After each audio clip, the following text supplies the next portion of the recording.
국책 사업으로 추진 중인 행복도시 건설 사업 시행자인 한국토지주택공사. 지난 10년 동안 주택과 상업 등의 부지를 조성원가보다 훨씬 높은 가격에 매각함으로써 막대한 개발 이익을 거뒀을 것으로 추정됩니다. 이렇게 발생한 이익의 일정 비율은 법에서 개발 부담금으로 납부하도록 돼 있지만 행복도시 건설 10년이 다 돼가도록 전혀 이뤄지지 않고 있습니다. 이런 가운데 지역 정치권과 시민사회단체를 중심으로 LH 개발이익금의 환수 조치를 촉구하는 목소리가 이어지고 있습니다.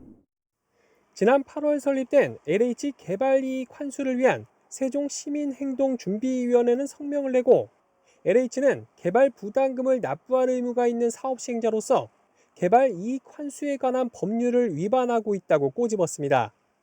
법에는 전체 건설 사업 중 일부가 준공된 경우 준공된 날부터 5개월 안에 개발 부담금을 납부해야 한다고 규정되어 있는데도 이를 지키지 않고 있다는 겁니다. LH는 이 사업이 전체 그 사업이 종료되었을 때 부과할 수 있다. 2030년 이후에 부과할 수 있다라는 이야기고, 저희 쪽 의견은 건물 등이 준공이 되면은 바로 부과할 수 있다라는 거거든요. 그런 점에서 이제 법률을 위반하고 있다.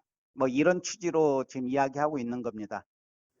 지난 2015년 행복도시 1단계 건설이 완료된 만큼 1단계 건설 과정에서 얻은 개발 이익금에 대해선 부담금을 납부해야 한다는 설명입니다. 특히 관련 법상 개발 부담금을 징수할 수 있는 권리는 사업이 준공된 시점부터 5년 동안 행사하지 않을 경우 소멸될 수 있는 만큼 올해가 가기 전에 세종시는 부담금을 부과해야 한다고 주장했습니다. 1단계 지나서 5년이 지나면은 그 청구권이 소멸된다고 법에 아주 그렇게 나와 있습니다. 그래서 이 개발이익금을 금년 내 2020년 12월 이내에 청구하지 않으면은 이 개발이익 환수는 소멸된다고 이렇게 보기 때문에 상당히 지금 시간도 없고 촉박하다고 봅니다.